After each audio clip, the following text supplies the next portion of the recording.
What's going on, everyone? Welcome to another edition of Overseas Dimes with Q. As always, I'm your host, Rich Quinones, and we always like to say hello to our very good friends tuning in, keeping us locked in, Channel 82 in Bermuda, Bienvenido. And how about this? Now, we always like to talk stateside hoops. We're going to take it a little further overseas, some great foreign players. My guy, good friend of mine, good friend of the show, does a wonderful job covering college hoops, covering pro hoops as well, and the host a Marshall Time podcast. That, of course, is Jonathan Marshall joining me from the States, stateside. How are you, brother? I'm doing well, Q. It's getting a little cold, so trying to just stay warm. Yes, and that's why it's always funny, like because we know where we are up and down the East Coast. Yes, it is cold, but then of course, we've got all our friends over there on Channel 82 just hanging out in the islands and Enjoying enjoying, it. a little beach volleyball, surfing, some water, having a couple Coronas, maybe a little rum, some tequila, and then enjoying the nice weather while we're freezing our tushies Listen, off over here. But God bless them. God bless them. yeah, hey, exactly. And again, for those tuning in, Overseas Times, we do like a rapid paced look at what's going on, hoops wise. We interview a lot of players. We got some good interviews up and running with a couple of pro ballers that have played overseas on the YouTube channel as well as in the bank on channel 82 in Bermuda. And we want to kind of take it a different step because Jonathan's so entrenched of what's going on in the States with the NBA and the college game. But I wanted to be a little creative today. And you start to think about the foreign flavor that is the NBA and overseas and guys that have cup of coffee and coming back to the NBA, or maybe guys that were overseas that were looking to, go in different leagues and then ultimately find themselves in the NBA, the National Basketball Association. But I think right now the league, when you talk about 70 plus players that have had that overseas or that foreign, flavor to them right now in the NBA, it has grown exponentially. I'm curious when you look at where the league was from that standpoint 10 years ago, 15 years ago to 20 years ago to now, it seems as though the it is an international game. I mean, it really is. Look at the list of MVPs recently, right? The champions, right? The guys that you talk about the top 10, even top five, right off the bat, three, four guys are international players, right? Yep. What I even thinking about it, what I even okay, who am I not forgetting, right? And so to me, it makes sense though, right? Because as the years go on, everything is so global now. In basketball and business and everything, right? We're so connected. And Right. so you have a group of kids now who are growing up, they have access to these highlights and these games. And not only that, former players, coaches have access to training and access to ways to get these guys better. And so, also, when it comes to the international game, we can speak to how they train their players coming up, Sure. right? Fundamentals, starting at an early age, really booking, really, locking in on those fundamentals from an early age to where when you see these guys playing at the college level or at the pro level, they've already been playing against pros since they were kids, right? And so, there's a maturity level that you see from some guys and the fundamental aspect of it as well. And so, it's only going to grow as years go on, right? The game continues to be global, and we're going to continue to see guys, 7 foot guys with guard skills coming from these countries, right? We're going to continue to see it as time goes on. Wimby is the latest one, right? Who, whenever he can, get some consistent health, I think we'll really see him take over and possibly be one of the faces of the league that we're talking about. So it's not stopping anytime soon. Interesting point you bring up because I know in Europe the way they're training and pushing and moving these young players are, well, if you're 8 or 9 years of age, you're going to play against 13, 14-year olds. If you're 13, 14, you're going to play against 17, 18-year olds. If you're 16, 17, 18, guess what? We want you to play against grown men. And I know a lot of that idea and concepts trying to filter into the states, but that's just the European game, and that's why the game is so different. When you look at the overseas game, uh, the phrase that I've been hearing a lot from players that have been tuning in and joining the show is that we don't play with Velcro on the hands. Like the ball, it's not ISO ball, right? Where we see obviously, in the association a lot of ISO ball, but the ball never touches the floor Mhm. over in Europe, Germany, Italy, Spain, Turkey, Malta, Morocco. It just never touches the floor. Yeah, no, that's true. That goes down to the fundamental basics of it, right? Can you pass the ball? Can you handle it, right? And so when you see these guys coming overseas, the guys that we'll talk about, they all have those things in common, right? They aren't just pigeonholed into this one box of, okay, you stay here, this is what you do. No, you're going to learn the whole total game. Whereas maybe in the States, in some cases, you see a tall kid, you're staying out in the paint, Right. right? And so now we see in the league today, what's the key? Multi-positional versatility, right? And sort of that's where the league is going. Internationally, that's where they're at. And that's where they've been at. You can make a case of. And that's why we see a guy like Jokic, right? A guy like Yep. Wimby, Yep. Yep. Laurie Marketing. Like these are Yep. guys with great height, with great skill as well. And so it's a credit to these coaches and former players who have gone back and continue to teach the game and reach back. But also, like I said, these kids they're growing up watching Steph Curry. They're growing up watching LeBron and KD now, right? Like they have the vision now, right? And they have the wherewithal, they have the resources to mimic those guys and to continue to work on their game within a European international structure. By the time they get to we're seeing in the college. I'm not sure if you're paying attention. We're seeing a lot of college Yep. guys, Yep. international guys at the college level now, and they're sticking out. And it's like I've been doing this against grown men. You know Right. what I mean? And so don't be surprised in this next draft class, you'll see some European guys coming out of the college level make their way into the first round conversation, right? Because they've been ready. They've been bred for this moment, and so it's only going to grow. You may have a conversation where is the top 10 list going to be all international guys in a few years? Like it may not be far fetched. Yeah, no, it's an interesting point that you bring up again. Jonathan Marshall, kind enough to join us. Don't forget, we're locked in on Channel 82 and Bermuda Overseas Dimes with Q Rich Quinones here. Interesting. So, as we kind of, look at it now, when you look at, say, the top four, five, six,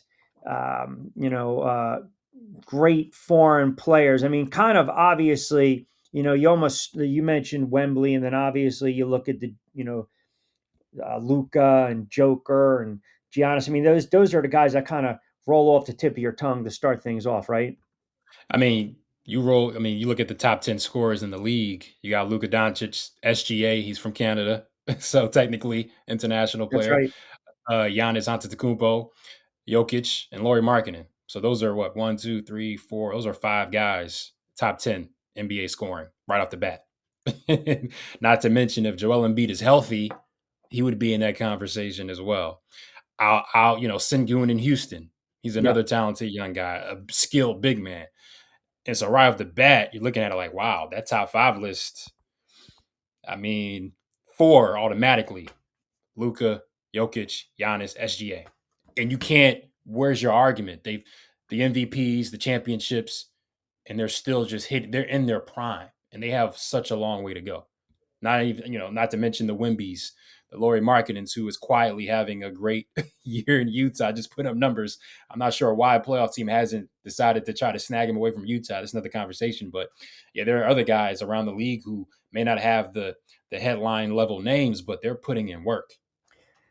Yeah, and you look at, Luca a couple years ago. I mean, look, Joker, I think, is still right now. Joker, Yeah, formerly SGA. Luca is an all-time great. Don't get me wrong. Left yeah. Slovenia at the age of 13. He's rising through the ranks of Real Madrid, and turns out he's one of the best youth players we've ever seen, the best European basketball players we've ever seen. Joker, for his size, you know, you look at him. All right, here's his center from Serbia, and here we Mhm. go. I mean, but to me, what he can do when he's in the paint, outside the paint, beyond the arc, in the lane, the passing, the rebound. I mean, just I don't consider him a center, even though you might make the case. Would you put him in right now as one of the all-time great centers? I mean, you have to. I mean, does he check all the boxes? Championship, Yeah, MVPs, the numbers are there. Competing, I mean, he's undoubtedly the best at his position in his era currently. I mean, those are the boxes that we consider when we talk about the all-time greats, no matter the position. There's certain boxes you got to check off, and he's checking them off. He's such a unique player. He's also checking a box to where you might try to have some imitators, but you really can't duplicate what he like. He's such a special and unique player, and I don't know if we'll ever. I don't know how long it may take for another prospect like Jokic to come along. I think he's that unique. Just the angles of his passes. Um, you look at his body type, look at the way he moves. It's just he has things that you just can't teach. And you may have like guys who you may call it baby Jokic, but it's still different. It's just still there's this uniqueness that the greats have, whether it's a Michael, a Magic, a Larry. Like he has that uniqueness, and What he's one of the greats. when you look at him, you know, a player that's kind of, you know, he's already reached the pinnacle, but you can Mhm. make the case he kind of lacks traditional athleticism. You know, for those who Yeah. might not be familiar, some of the players Jonathan mentioned stateside, the all-time greats, everyone knows, you know, the Magic Johnsons, Mhm. the Michael Jordans, the Larry Birds, right? I mean, the list goes on and on. The Kobe Bryants, LeBron Mhm. James, different skill set, athleticism, body types. But for a player like Joker to Mhm. just distribute the basketball the way he does, and his scoring prowess, the rebounding, the you know the floor acumen, it's beyond rare. It's the and we're seeing it with a young guy stateside, Derek Queen, a rookie. Who I love his game. Um, Skill can take you a long way in the NBA and basketball in general. And so what Jokic has is an insane level of skill, but he's an artist, so to speak, right? You can watch guys play, you can tell like he's an artist. Magic Johnson was an artist, right? Uh Steph Curry, the way he just moves like that's it's an art form to what they how they operate. Luka's an artist. Mm, And so what Jokic does is he has such a unique each artist, great artists, they have like a unique style sure, of play. Like sure. when you see, okay, I know what that is. With Jokic, you just can't deny it. It can't be duplicated. And yes, he lacks in athleticism, but when it comes to basketball, I can make the argument that he has the most important elements when it comes to being a top tier athlete in basketball, right? Like he has the ability to find passing lanes and the way he's able to sort of like a quarterback, right? When we talk about American football, the way some quarterbacks are able to find angles within their throws, Sure, the way Jokic is able to find to bend these passes to move around with his arm. Like it's just special things that he does that I think we have to take into account when we talk about athleticism, not the yeah, traditional athleticism when it comes to speed and jumping. Because how many guys who we've seen have freakish athleticism, but they can't play ball. right. So when it comes to basketball, there are certain elements of athleticism that I think Jokic is forcing us to rethink, like what truly matters on the floor. And by the way, nice little segue when you said, you know, the freakish skill set, you know, Giannis, right? I mean, the Greek freak, you know, Uh, force of nature on the floor. I don't even know if he's 30 years of age yet. He might be over 30 years of age, but, you know, you got a couple MVP awards, got an NBA championship, defensive player of the year. Plus, the other thing, too, is you start to talk about star power, right? I mean, we mhm, always talk about the international. There are certain players, I don't care what country you go visit, what, you know, mhm. city you go visit, what street or strip you're walking on, you'll know if it's a pro basketball player. You'll know if they're a famous player, right? I mean, typically the height first and foremost will give it Right. away, right? And the stature, so to speak. But you know, you got a player in Giannis who just turned 30, and I know he's dealing with obviously a couple Mm. injuries stateside with the groin strain, going to miss a couple weeks for Milwaukee. But he is a phenomenal player. And remember too, when he came he's played 12 season now. This is his 12th season. When he jumped and landed in the NBA, it took him a couple of years to kind of get his feet wet and acclimated, and then he's just blossomed into another future Hall of Famer, MVP, you know, Defensive Player of the Year, an NBA champ. Yeah, Giannis is just a force of just determination, the will to be great. You talked about when he first came into the league, he didn't have the body that he has now. If you go back and watch, he was thin, but you Yes, can see the framework of what he could become, right? At his size, the way that he moves so fluidly. But all he had to do was really get in the gym, get stronger. But that desire to just attack, attack, attack, just be on go is what stands out to me when we talk about a Giannis. And so that's another element when you talk about the international guys, like there could be that chip on the shoulder too, that extra chip. Because what was the not too maybe when I was growing up as a kid, the knock on international guys, right? Soft, They're soft. soft, right? And that was every draft class. There was always those guys who stood out, but they never panned out. And the conversation was, are international guys soft? But we're seeing a shift now with these guys. They're not soft physically. They're definitely not soft mentally. And they're proving a point. Like international guys have a place and they have something to say.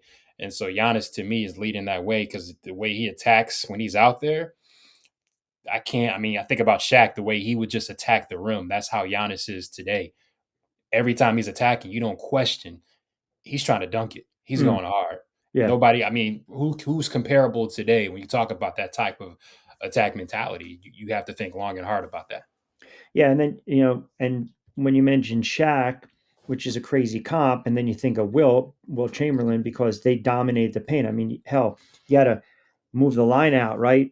Mm, In the lane, right? Because Chamberlain was just dominating the paint. And to your point regarding, the soft player, I mean, even when you look at some of these players back in the day, Stojakovic, Peja, look at Kukoc, you look at Sabonis, Yao Ming, a lot of them had really good careers. In some cases, careers cut short by their passing, others cut short because of injuries. Yao was a unique animal. Sabonis was an unbelievable passer as a big man. We and I again, I just think it's just you can't teach size, right? We always say that, but you do have to have a little edge and nastiness. And I thought your point was a valid one because these players we're talking about, they're not soft. I mean, you're winning championships. You're, MVP, Defensive Player of the Year. You got to have a little ruggedness. You got to have a little dog to you. And we're seeing it, and I think it goes back to where we kind of started, where a lot of these players are getting their feet wet at a very young age, and they're getting yeah. banged around by grown men, so they have to learn how to be tough. I mean, you talk about Luka Doncic, just he goes in and he's talking. He knows he's the best, right? And there's nothing you can do about it, right? Like Mm, he's out there, he's talk. Like I've seen Luka cook defenses and talk and let you know about it. And who's checking him? right, Nobody. Like, and Jokic just does his job out there, just goes about his business. Who's checking him? Nobody. Giannis, he's attacking. Who's checking him? Nobody. SGA, you saw what he did last year. right. And so these guys, they have that edge to them in different ways, but you see it. You see it. I am curious. I feel as though we listen. I mean, obviously SGA, obviously Wembley, but how about a player like Gobert? Mhm. I mean, look, Historically, Q, I haven't been the biggest fan of his game. I no, got no, to no. be I know, but you can't deny can't deny his impact. Yeah, he won the NBA Defensive Player of the Year. What, 4 times? Yeah. No, no. Resume wise, he's put together a really nice career defensively. He's one of the he's in the conversation every year when you talk about the top defensive guys in the league, right? He has his strengths and he has his weaknesses, but that strength he does it so well to where you have to put him in that conversation. We're talking about guys who come from international lands and have an impact. He's made an impact, right? And so that's another piece to it, right? These specialists. He is a specialist. He's a defensive specialist. That's what Hall of I would put Famer? Rudy Gobert. Hall of Famer? Wow. That's a whole different conversation, Q. That's a whole different conversation. Rudy Gobert, Hall of Famer. Man. So just if you kind of encapsulate the career a little bit, right? You're talking about an all-star, second team, NBA, NBA third team, four-time defensive player of the year, all Yeah. defensive first team, all defensive second team, rebounding leader, blocks leader. Hmm. He has the resume. I'll see. Like it's and the Basketball Hall of Fame is interesting, right? Because there are some names that you would be shocked that are in there, Well, right? And because think so, about what it does. It takes right. your college and your Ex overseas exactly. resume. That's where things get different when Maybe you talk about convoluted. the Yeah, yeah, Basketball Hall yeah, of yeah, Fame, right? yeah. But on the surface, Rudy Gobert Hall of Fame, you gotta stop and think about it. But then you just reeled off his accomplishments. You can't deny it. You just can't. It's a different conversation. We're talking about basketball, playoff basketball, and Sure. exploiting weaknesses and Rudy Gobert in that conversation, like it's a different conversation. Right. Now, if you're talking like an SGA and of course, No Wembley, doubt. you're talking about a young French phenom, right? Mhm, Victor. And I mean, do we look at him right now mhm. and start to have the conversation as generational talent?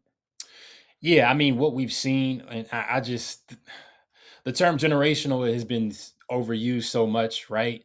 But I do think there are cases where it's appropriate. And I think Wimby that we have at his size, the way he's moving out there, and especially what we've seen this year so far, how he started out and how he's pivoted from just shooting threes a lot last year to now working on his mid range game and really focusing on his footwork on the post.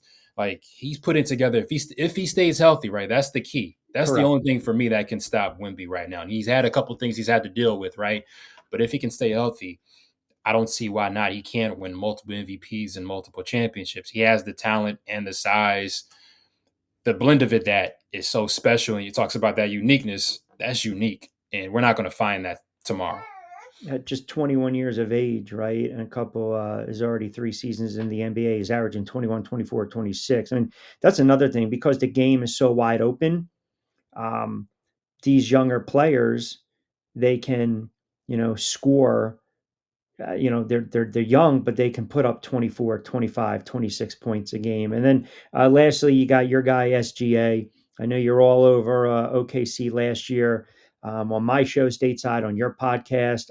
And listen, they got a stud, man. They got a young player, plays both ends of the floor. He's fantastic to watch.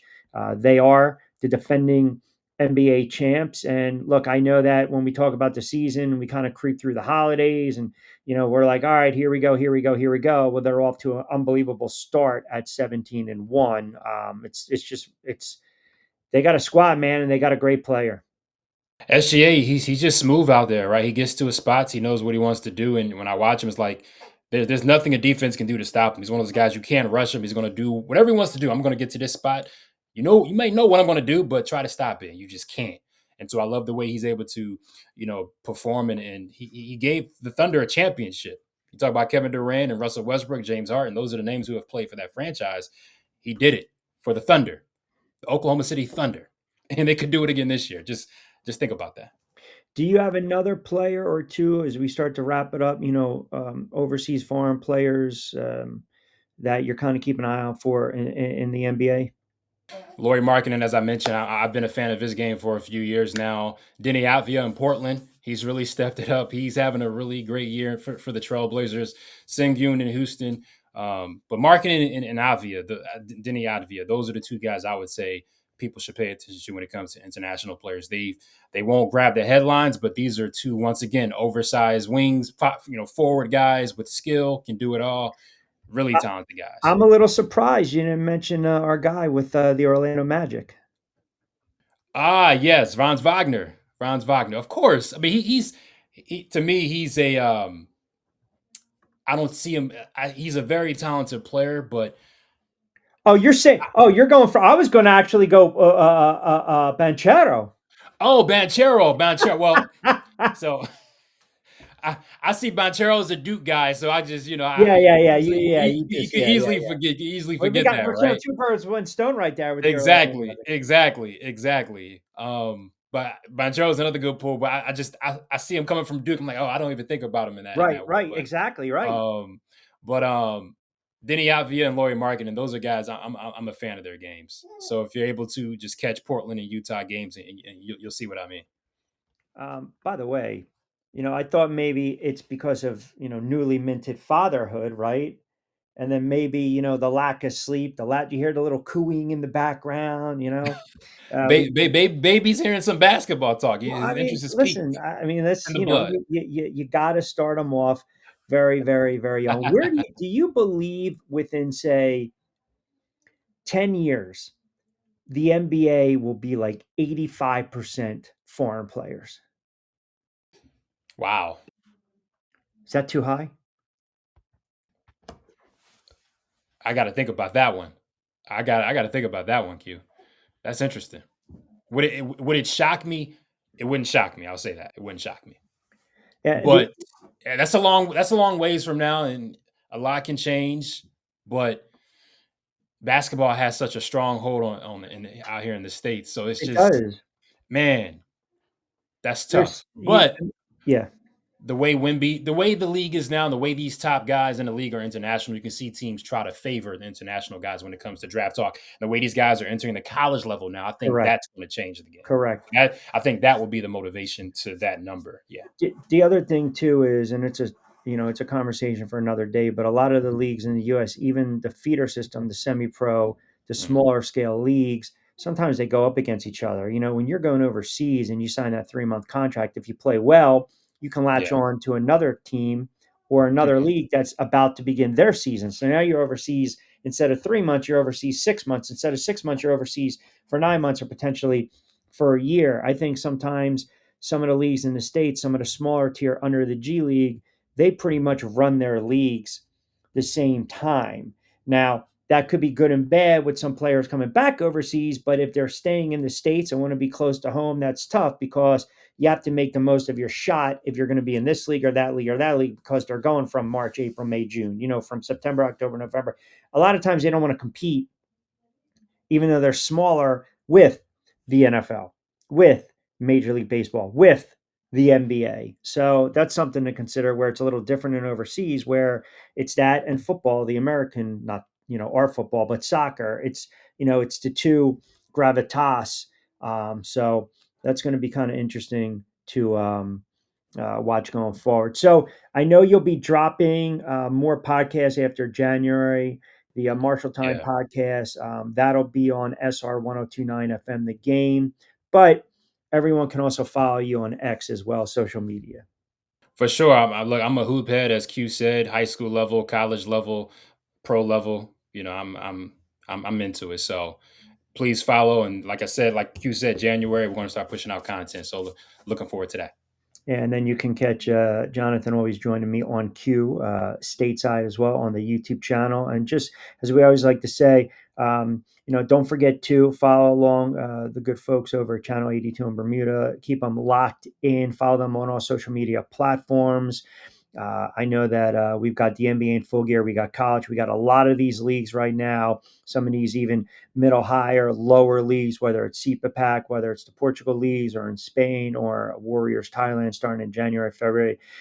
You will get your hoops fill, whether it's myself, Jonathan, or if you listen into our content respectively. There is a substantial amount of hoops. Now, we don't dive into American football, the NFL. We do that on the other show, and then we have a little fun going back and forth with that as well. But don't forget, give Jonathan a follow. And again, host of March Time Podcast on SR 1029 FM. The game, of course, has a long storied career, sports reporter and anchor in several different markets. And he's kind enough to join us with the newborn right to, just dribbling a little basketball, cooing on the side. Oh yeah, getting ready to hit.